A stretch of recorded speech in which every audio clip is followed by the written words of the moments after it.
I can't put you guys on the live. Okay, so welcome back into learning. First, it's the new nation and the first party system. So we're going to be obviously talking about the new nation, which is our new country, and the first party system, which is the parties that we talked about that were on the board. Okay, our political parties. Does anybody remember what those political parties were, what they were called? Yes. Nope. But the two political parties, what were they? Democratic and Republican. No, that's today's. Those are today's, Democrats and Republicans. Okay. Remember, the Jeffersons, the people that followed Thomas Jefferson, were Democratic Republicans. They were all together, was the name. Democratic Republicans. The people that followed Alexander Hamilton were Federalists. Federalist. I am going to need someone to sit at my desk and be the swiper so that we can have these go. I don't bring my stuff over there, right? You can bring your stuff over here. Yep. Ready? You need a help. Your shoes are clean, right? Let me see the bottom. Make sure they're clean. They're clean. Okay. Okay. Mine are clean. They just look dirty. I put them in the washing machine. Okay, go ahead and swipe for me. Whoa, whoa, too many swipes. Swipe or no swiping. Okay. It didn't work the first time. So I swiped it 2 times and then it went 2 times. Okay, so your framing question is, how did the events, ideas, and people during the presidencies of Adams and Jefferson impact the development of the United States? So now you know you're about to learn events, ideas, and people during Adams' presidency and Jefferson's presidency. And you're knowing that Adams was the vice president. You know Jefferson was the Secretary of State. Okay, so you are going to be writing your prediction on what do you think these guys are about to do. Okay, what are they going to add anything? Are they going to take anything away? Are they going to cause trouble? Okay, is there anything that might break out? Okay, so that is what I want you guys to guess at this point. Knowing what we already know about George Washington and his presidencies, we know there was issues with Alexander Hamilton and Jefferson. Okay. We know that this is all brand new. So I want you guys to guess with your table. And if you don't have a table, you can join the table or you can be a lone wolf. It's up to you. Here's the thing.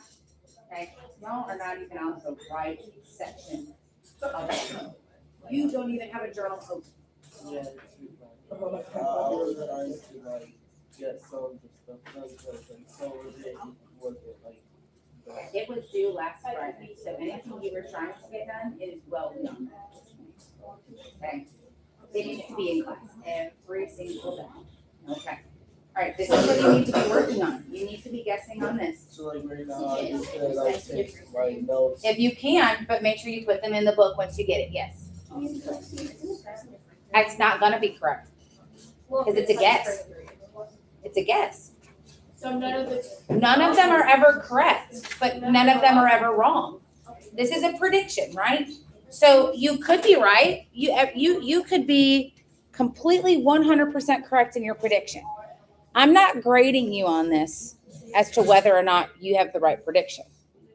I'm going to grade you on whether or not you are formulating a proper response for me.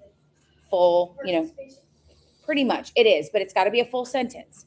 Okay, so you can write, in my opinion, I think this is going to happen.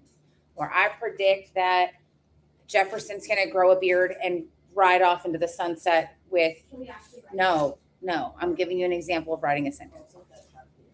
Okay, so do you have something to write with? I've got a couple things over here in my little lost and found. All right, so I'll give you guys 2 more minutes. 2 more minutes to write something down. You don't have to restate the presentation, but that's okay. It's good practice.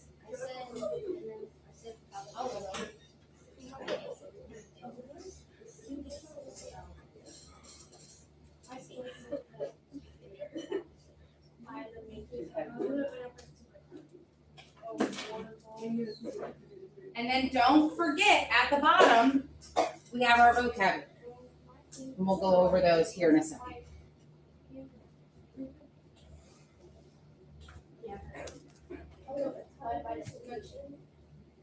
So, like, for the book review, are you talking about the word used or we've actually like heard? Hold on, we'll go back over that once everyone's done. I still see some writing going on.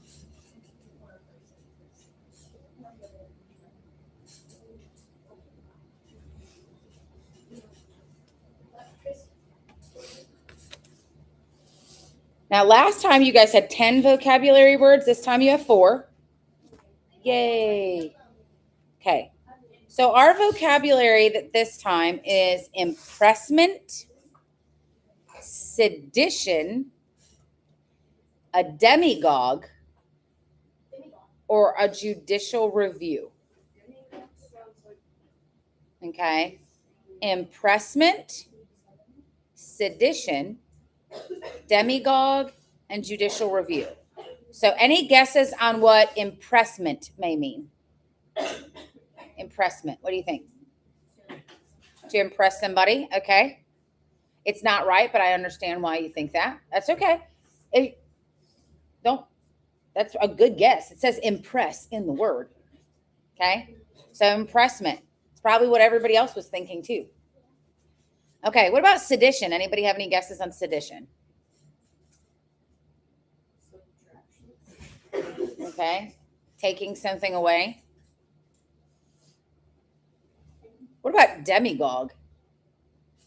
What do you think? What is a demagogue? You don't know what a demagogue is? Demagogue, No, I don't know that. not a demigod. Okay. We're not talking about what can I say except you're That is welcome. not, yeah. A demigod sounds like a demon from the It does. Okay. Like a demi-dog, like Stranger Things. Kind of sounds like that. Okay. Judicial review. What do we think judicial review is? Okay. Very good. Yeah. That's a pretty good guess, because we did learn that judicial circuit last time is courts. Get up. Yeah. Please get up.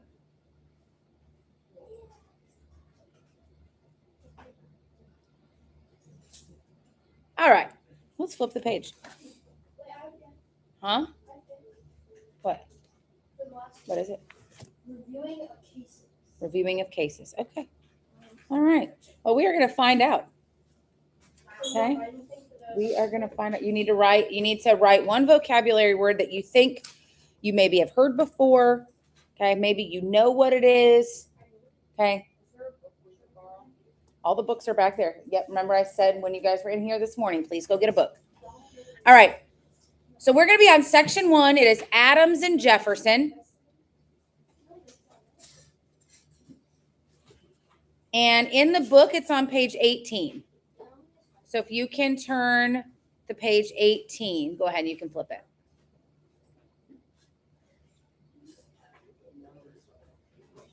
No, in the book. In the book, it's page 18. We're just going off the section names at the top in the other thing.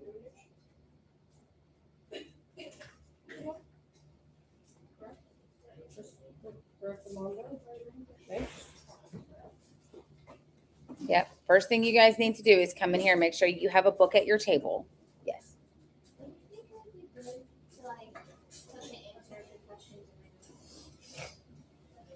Huh? Well, it does say on the slide that the answers to the questions do make pretty good notes. Okay. So if you're going, I don't know what to write down.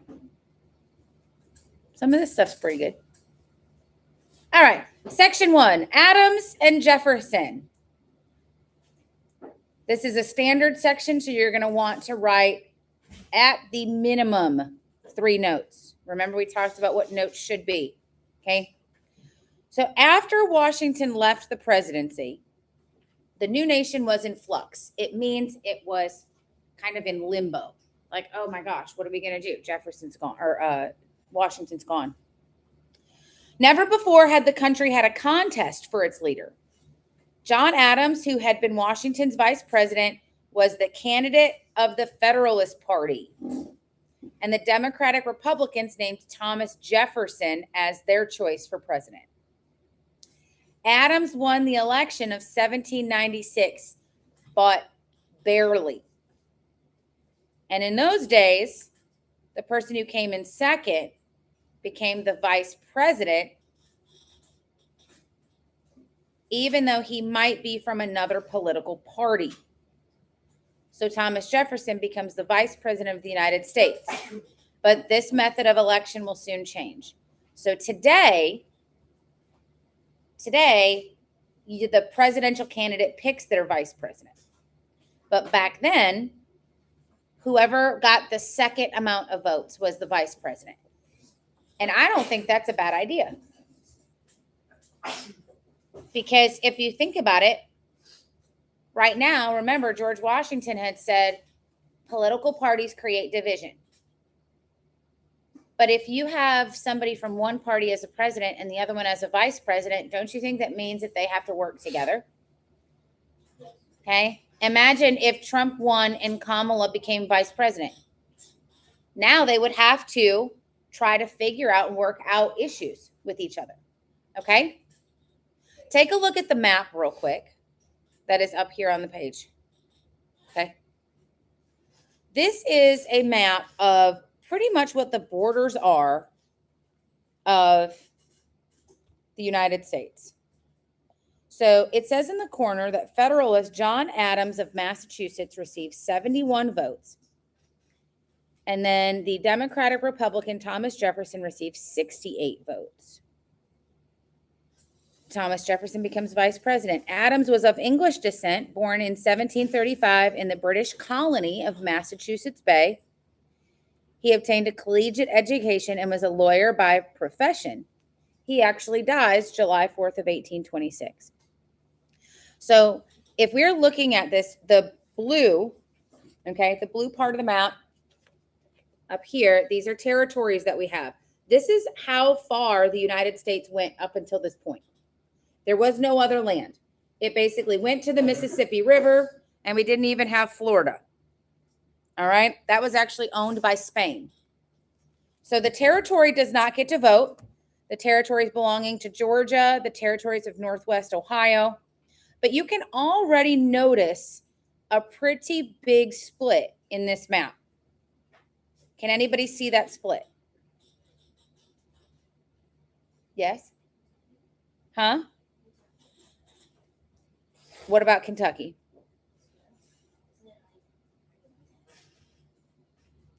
Take a, what do the colors show you?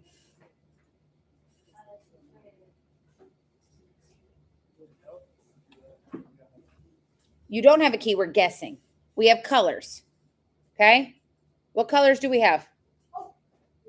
Okay. It shows like the different parties and like what different parties voted for. Like, okay, so different parties, whatever color the state is, that's the color represents a party. And if it's blue, for example, let's just say it's Republican, that means Republican was majority of the vote. Okay, very good. So the colors are representing which state is with which candidate. Okay.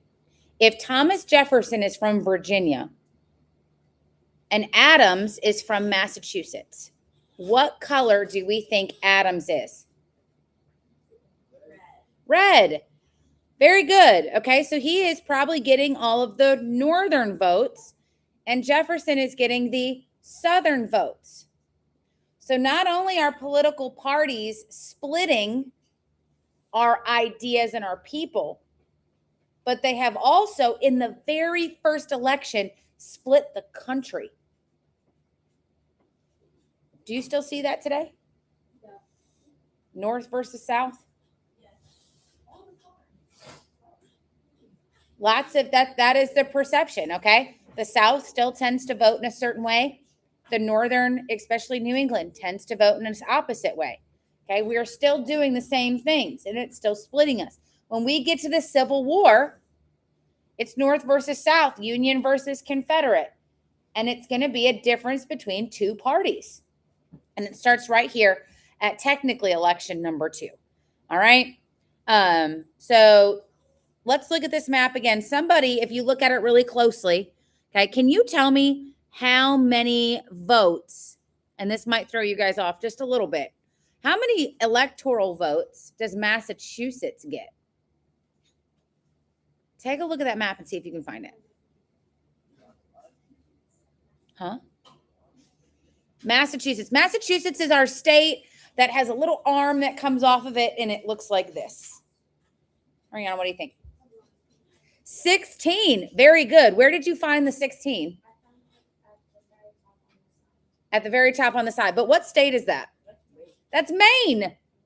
Maine wasn't a state at this time. Maine was a part of Massachusetts. Okay, Maine doesn't become a state for a while. Okay, so that land was actually owned by Massachusetts. All right, let's take a look at our questions. All right, number 1, who ran against John Adams in the election of 1796? Don't tell me, tell yourself, or tell your tape.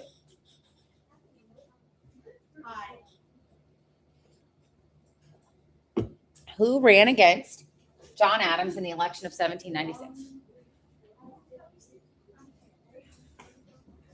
Okay, no, you're not. Get your stuff and go to ISS. You need to go ahead. You can take that book with you, and I need you to get through 3 sections.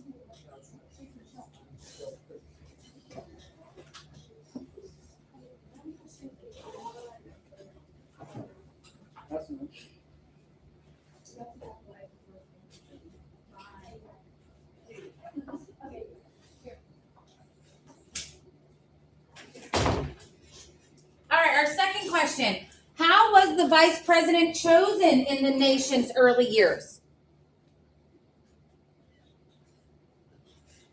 How was the vice president chosen?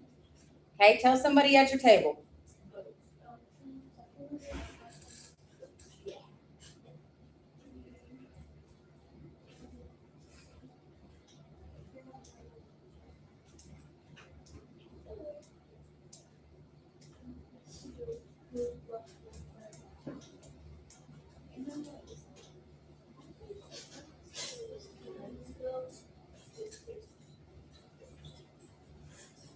All right, go ahead and swipe.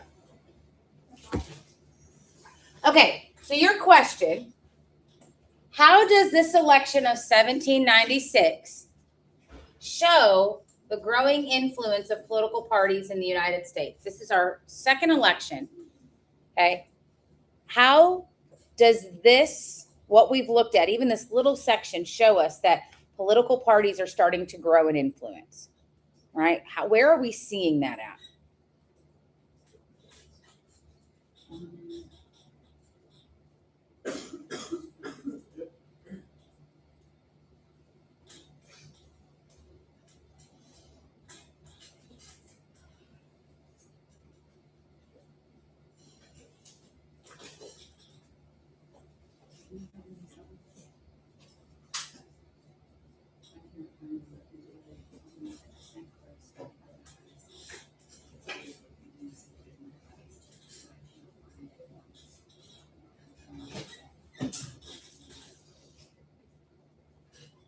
How did the election of 1796 show the growing influence of political parties? Okay, how are we going to start this answer?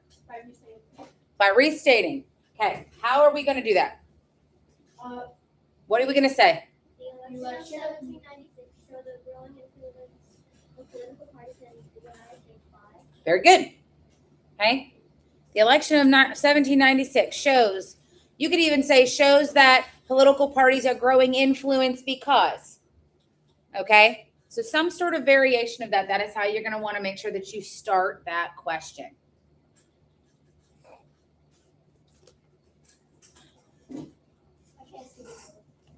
Huh? That's the same question that's in your journal. Yep, all of them that are up here are always going to be in your journal. Okay, swipe me.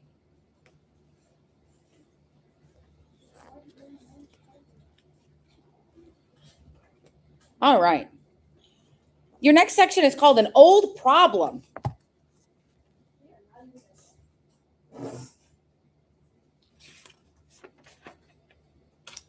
And then at the top of this section, it says section 2, conflicting ideas, and that is not what it's called.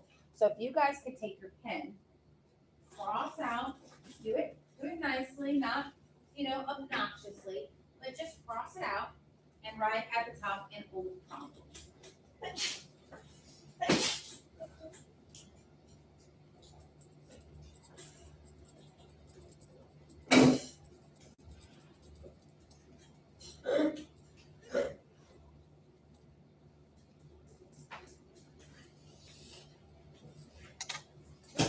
Okay, so when we're looking at section 2, we see that we're about to explore Federalists versus Democratic Republicans. And if we take a look at the left side, we're going to talk about which ally did they prefer, why did they prefer it, who were the major leaders there, and what is their response to that conflict. Okay, so we need to be looking out for stuff like that. So from the beginning of John Adams' presidency, he faces decisions that challenge his already waning popularity. Even though he won, he wasn't the most popular president. And already right away, he's starting to feel that because of an old problem.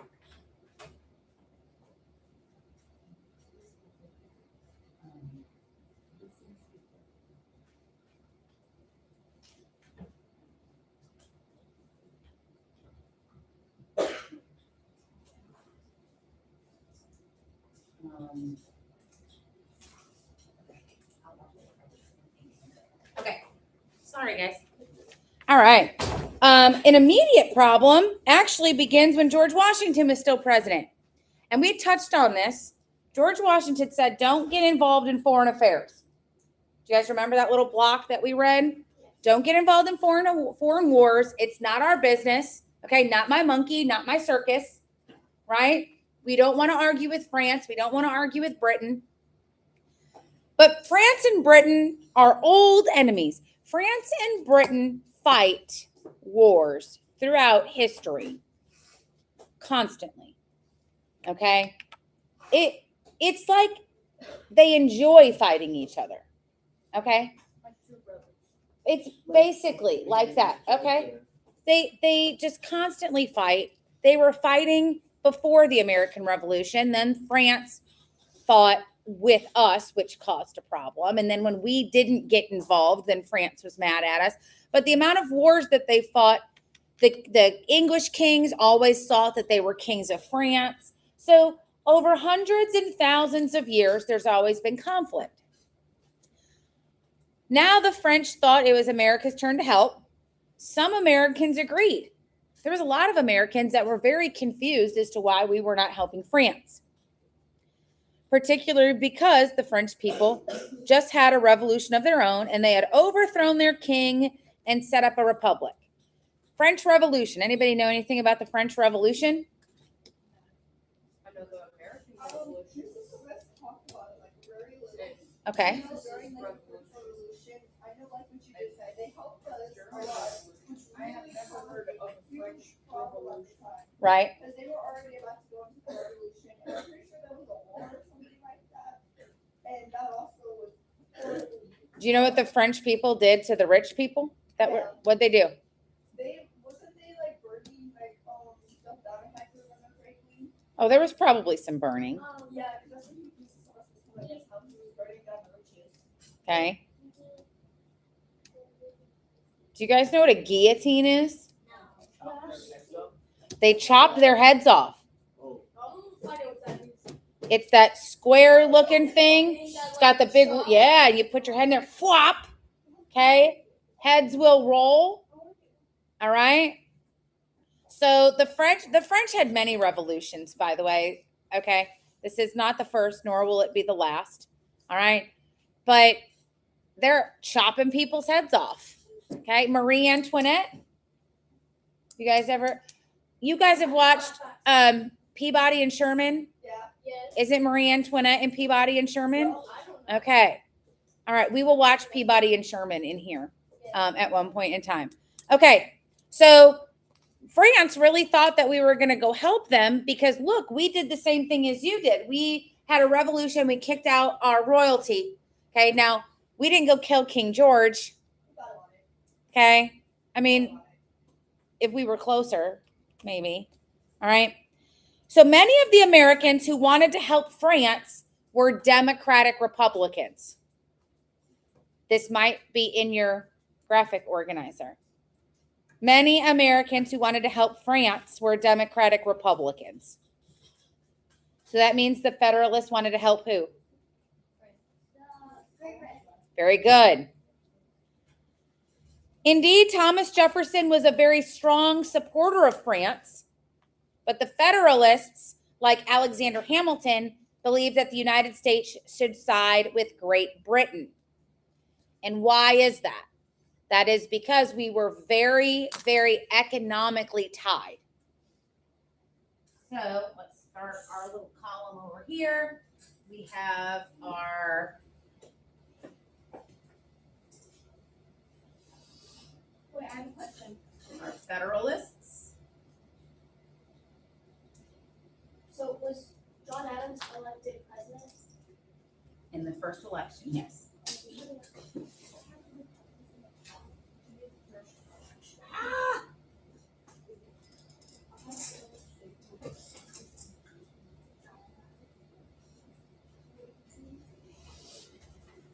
I'm going to turn this a little bit so we can see what I'm writing. Okay. So right off the bat, we know that the Federalists leader at this point is John Adams.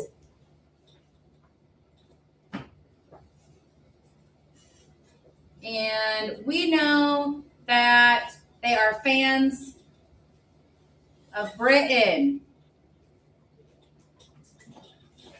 And it just said that we're also fans of them because they are our economic partners. We are trading with them. Now, Democratic Republicans are led by who? John Adams. No. Alexander Hamilton. No. Thomas Jefferson. Thomas Jefferson. Just name all the names. All of them. Lafayette. Okay. James Knoxville. All right. And they are friends with France. Okay. Why are we friends with France? Why are Democratic Republicans want to fight with France? Yes. Because they fought with us. Yes, because they fought with us in the American Revolution. So they are our friends and allies from the American Revolution. I already can tell I'm going to run out of board space. We're going to be writing all over the place. I really got to stop writing so big. All right. So these contrasting views on foreign policy become a key factor in the formation of the two parties. So all of this is still happening while George Washington is president. This is where we're starting to pull apart. Remember Alexander Hamilton and Thomas Jefferson? Listen to me. I am live on YouTube, which means this video will save. This is now the second time that you are being told to sit up. If you cannot figure out how to sit in a chair, you will be moved.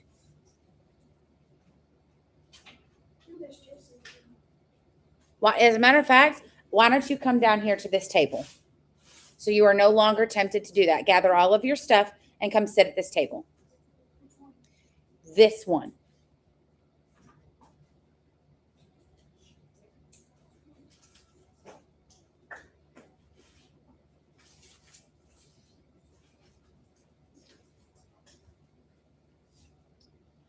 Okay, these contrasting views on foreign policy, there was a whole seat right here.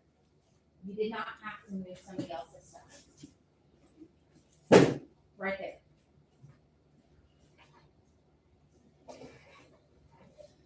So individual Americans are going to align themselves with their preferred approach, and Washington did not take sides. And the United States at this point was not going to take sides. We were not going to pick Britain and we were not going to pick France. We were going to be what you will learn is called isolationist. You do not have to write that down. That is something we will learn in 8th grade, but we become an isolationist. So even before John Adams became president, the British starts seizing American goods and American ships. What do you think seizing means? Huh? Taking. Okay. So we're not picking sides. We're not picking sides, but, okay, Britain, and let's see if I can draw a cannon. Oh, man. Okay. It's got a big tire, well, a wheel, not a tire, and it's kind of got a little round here. Okay, how's that? Oh, hold on a second. That's not going to work. Yep, we're not going to keep that up there. Okay, as a matter of fact,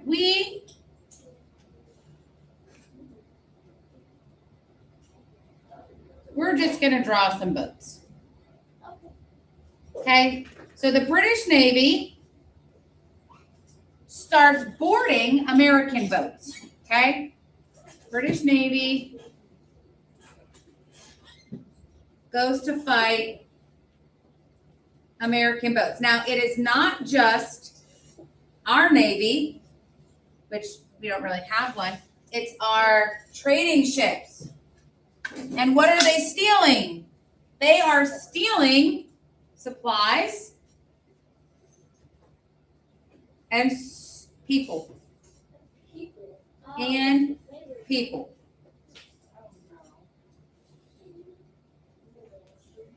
Okay, are they stealing French supplies and French people? No. So remember, we didn't pick a side. And then the Britons just come and start boarding our boats. And this is called impressment. This is that vocabulary word, impressment.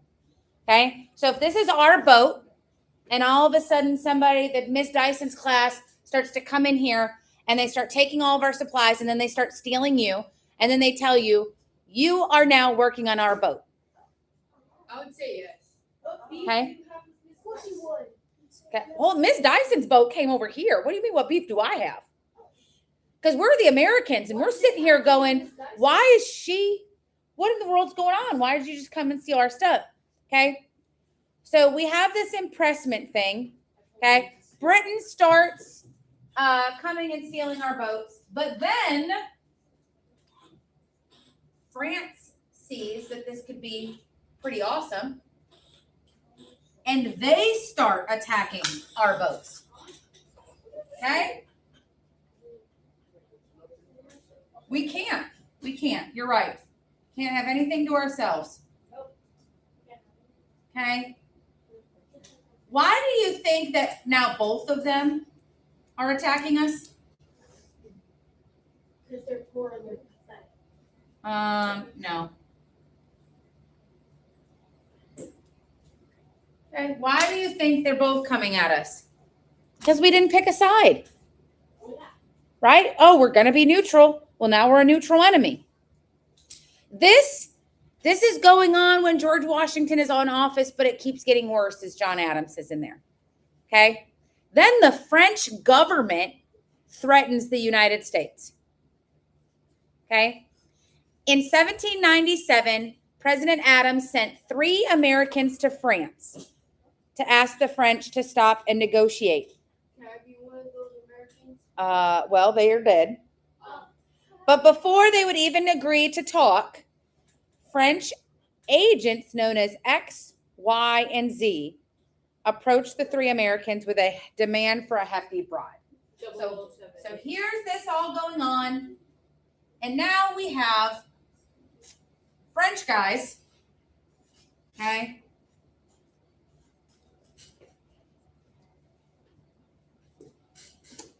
Let's see. Let's draw a baguette. Is that the same box? Okay? We have a baguette, and we have agents X, Y, and Z. All right? And they come and try to bribe the Americans.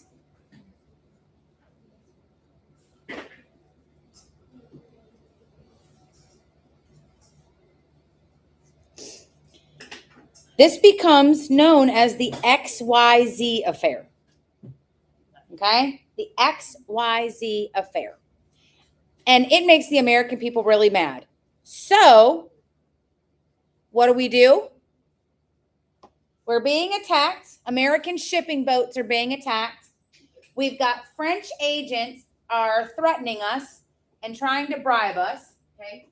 I'll play. Fight back. Boom. So we decide we're building a navy. Okay? All of this happens, and now we're building a navy.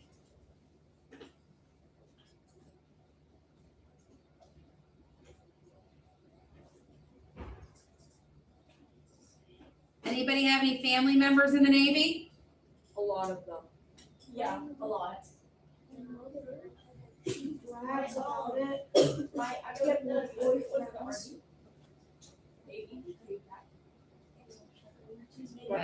And look, we're gonna build an amazing Navy to the point where our ships, we're gonna have 3 sails. Okay, because look at that.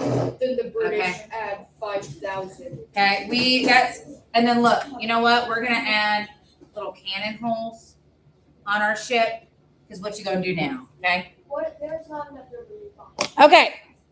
So we decide President Adams knew that taking military action would make him popular. But instead of just immediately taking military action, he tried to find another solution. So he sent an ambassador to France. You guys know what an ambassador is? Huh? Heard it before? No, it's not a spy. Do you know what it is? Peacemaker.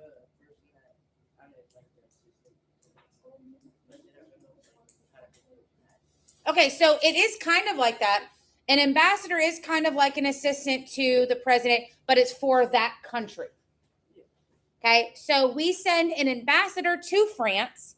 All right, now we have ambassadors. We nominate them. So if I was president, I would be like, hey, listen, you're going to be the ambassador to China, and you are going to be the ambassador to Botswana. And okay, so I'm going to send you off, and you're going to be my representative to create any kind of conversations that I had to have with that country. So Adams tries to send an ambassador over to France. And the government talked with the American ambassador, and they made a deal. Okay, yes. Why did she give China? I got Botswana. Wait, It who's was- that country? I was just making up things. So the president, we make an agreement. Okay, so we're building a navy. Here we have this. Now we come to an agreement. I really need a different color. How about green? Okay.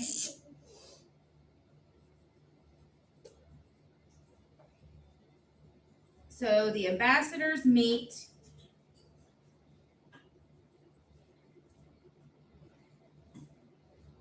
And agree. So what is this agreement?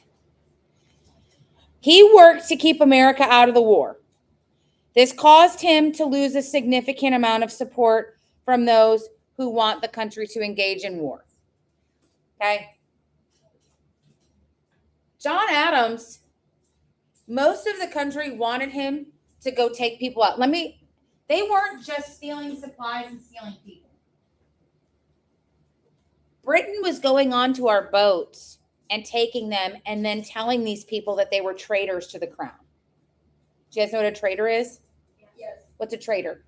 Someone who like betrays someone. Okay. So that's actually an offense, right? If you are a traitor to the United States, you get arrested, you go to jail. Okay. It's not a good thing. So they are getting on these boats and they're claiming you're a traitor to Britain. You fought against Britain in the American Revolution. So they are stealing them and making them British citizens, basically making them British slaves on these warships. So imagine getting the phone call that you're sitting at home and your husband is a traitor or your husband is he's running a boat that's bringing supplies back, and now not only is his boat gone and he doesn't have any money, but now he's been impressed in the British Army and he's fighting for the British Army, and now he's fighting against your very own people because he has to.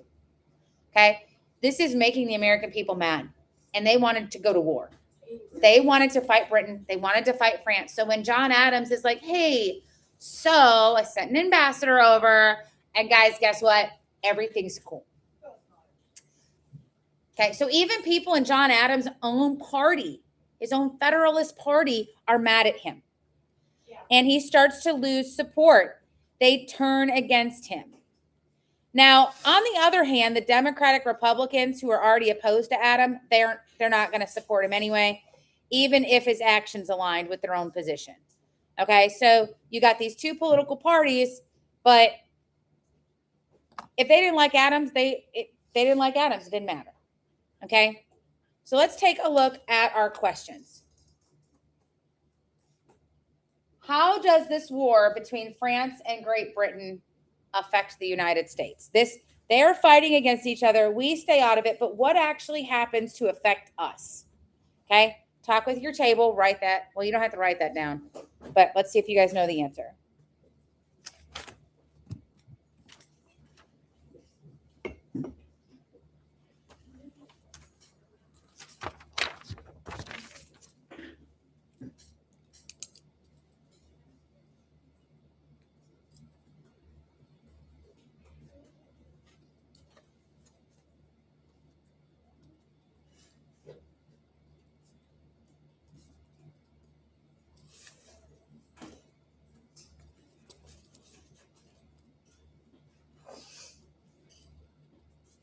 All right. What did Congress do once lawmakers and the American people learned of the XYZ affair?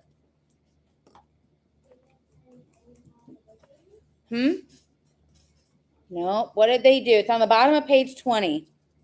Let's see.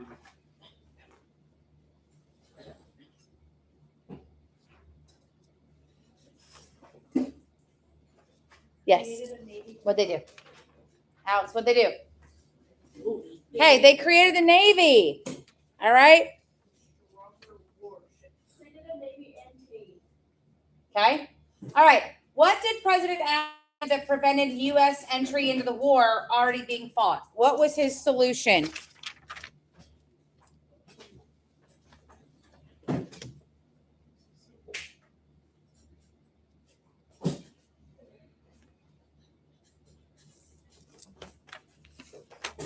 What is his solution? And was it a solution at all? Was it a solution at all? Okay. He, What? he set a new ambassador Okay. or official government. Okay. He sent an ambassador. He did do that. And then what did they decide? They decided to. Did they decide to fight? He worked to keep America out of the war. That's right. Okay. He worked to keep America out of the war. All right. Swipe me. All right. So how did the problems with France and Britain affect President Adams and the United States? So this is kind of a two-parter. Okay. How does this affect Adams and his image? Okay. Is this a good thing for Adams? Is it a bad thing for Adams? Then how is it affecting the United States? Okay. So I'm going to be looking for two different things in there. I'm going to be looking for how well Adams is working with this and how well the United States is dealing with it. All right. So cool. We got through 2 sections today. Yay. We really needed to get through more than that. I got to be faster. Okay. So we're going to try and go a little bit faster tomorrow, but we got our 2 sections today.